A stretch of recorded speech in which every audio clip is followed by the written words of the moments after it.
บ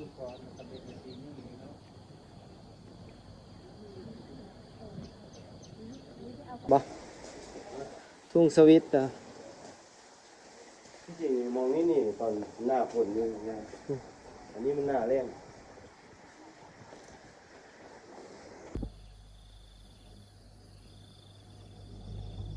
สบายดีกันเบิดสุขุสุขคนกับยามเสาร์อยู่ที่เมืองเฟืองเขามาหอดสถานที่นี้มั่งเมื่อคืนนี้เนาะมาเสาร์วันนอนเสาร์ที่พักอยู่คืน1,800,000เป็นห้อง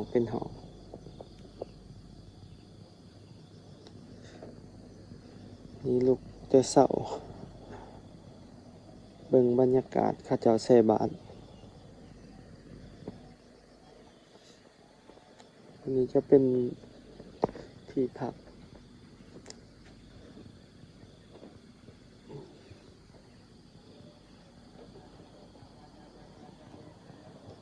นี่เนาะครูบาเพิ่นมาบิณฑบาตนะ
เป็นบรรยากาศ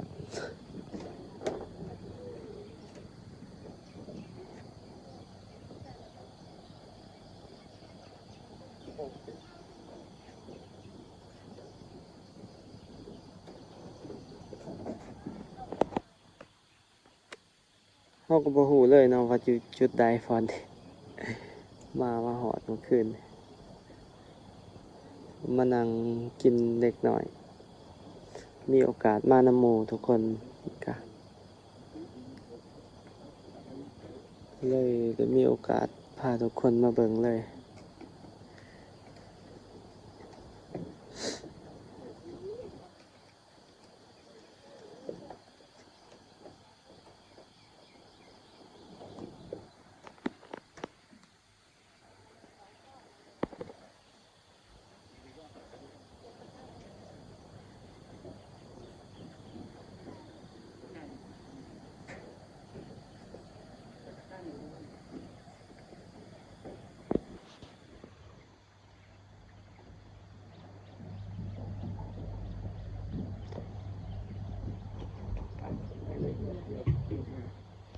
เมืองเฟืองต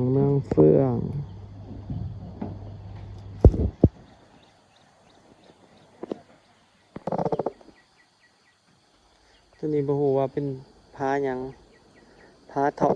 หรือจังได๋คือผาสังบ่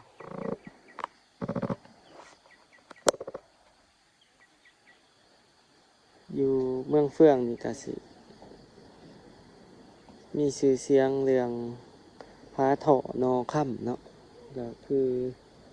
30,000เมืองเฟือง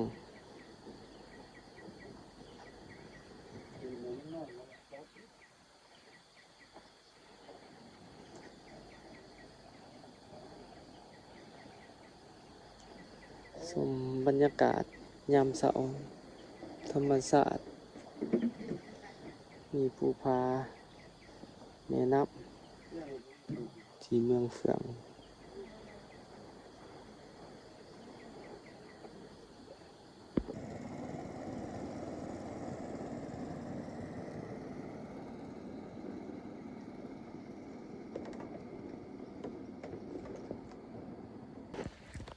ไปเบิ่งมุมนะ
ความสะดวกในหนทางเนี่ยนะ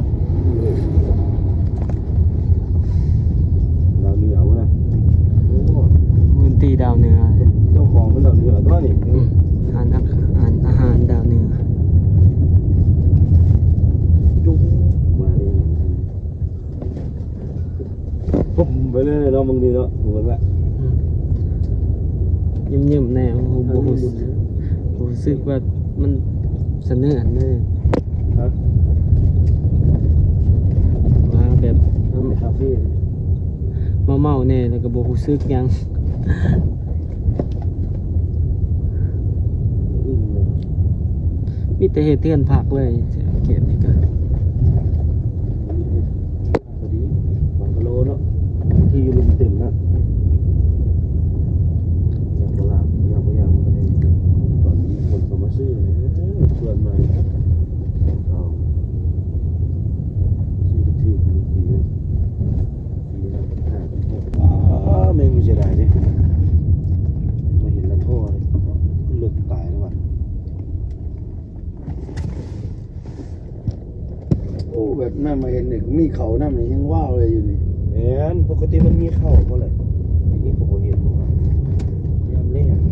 แต่เขาได้แรงนะอยู่นี่นะที่จริงคนลาวเขานี่แปลกเนาะวังไหนใกล้น้ำก็ยังท่าฤดูกาลนะเข้าใจป่ะใกล้น้ำบ่จำเป็นท่าฤดูกาลมันเฮ็ดได้ตลอดมันบ่ เฮ็ดชนรับประทานเข้ามา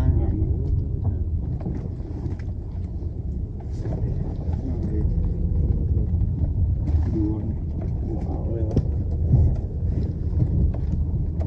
พวกมักทางมันเนี่ยตีให้ก็มาสุดนั้น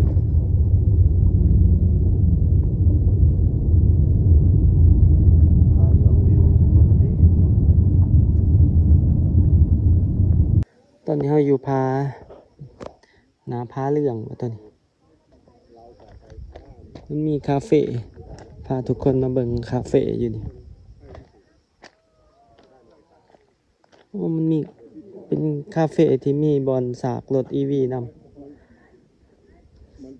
สากไฟฟ้า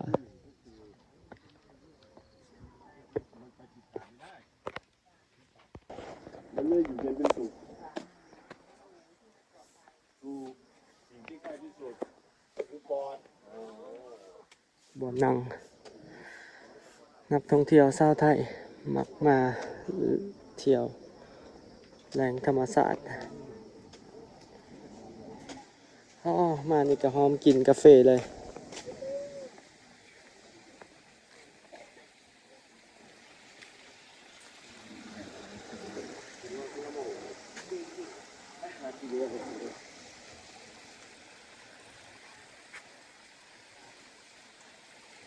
เอาไปเบิ่งคาเฟ่ทุกคน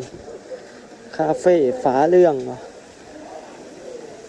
ฟ้าเรื่อง บังกะโล เป็นทางบังกะโล เป็นทางคาเฟ่เนี่ยอ๋อ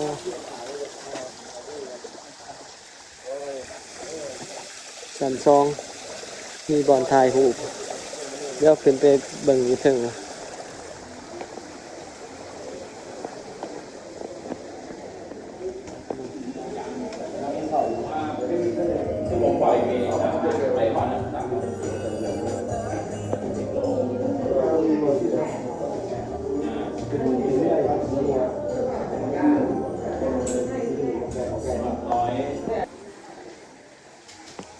เดี๋ยวขึ้นไปเบิ่งวิวอยู่สันสองทุกคนนี่เป็นคาเฟ่เนาะราคาเครื่องดื่มกับประมาณเริ่มต้น60,000เขาก็เริ่มต้นที่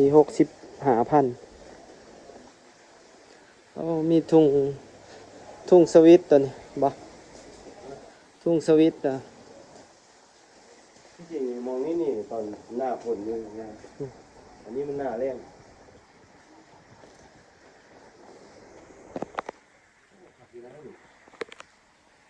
คาเฟ่ชมบรรยากาศทิวทัศน์ธรรมศาสตร์ผาเรืองทั้งนั้นเป็นภูหัวโหลนซีเมนต์เขาเฮ็ดให้เนาะแต่เนาะ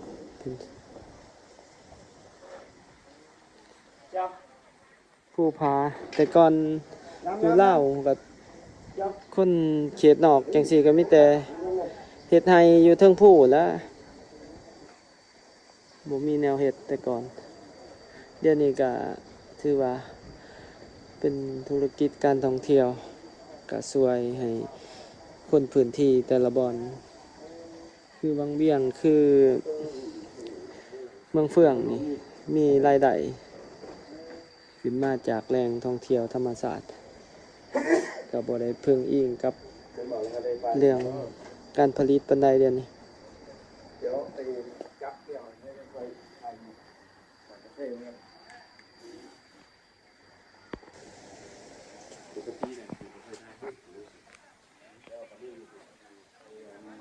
นักท่องเที่ยวเขาจะมาเป็นรถตู้นะ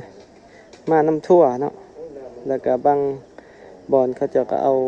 รถตู้มาเองนี่เป็นนักท่องเที่ยวจากไทยที่เราเห็นทางหน้านี่2 คัน 3 คัน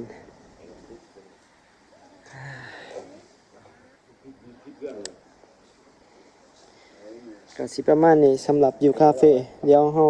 ไปบอนอื่นอีกข้าวสุดท้ายให้ทุกคนได้เบิ่งอีกนี่ก็เป็นอีกส่วนหนึ่งอยู่ในวิวของเมืองเฟื่อง มื้อนี้เขานั่งกินเบียร์อยู่ร่มสางกูว่ากูจะมาเมืองเพื่อนก่อนอะไรหลังจากนั้นกูจะทางไปนั้นป้า 65,000 กีบ สู่ไปเมืองเพื่อนกูบอกว่าอะไรเดี๋ยวผมจะไปนั่งกินเอาว่า ทางหน้าของเฮาเป็นเขื่อนนำลีกไงทุกคนเขื่อนนำลีกเมืองเฟืองนาเขื่อน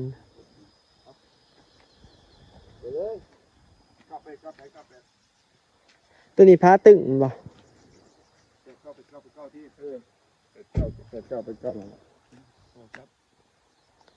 นี่ตอนนี้เราก็มาเซาพื้นที่บอลนี่เพื่อมาลินน้ำบอลนี่เพราะบอลนี้เขาเจะให้เซาสำหรับตั้งแคมป์ตั้งอย่างแต่ว่าเขาก็มาเซาประมาณ2 ชั่วโมงก็กลับละพอได้ลินน้ำ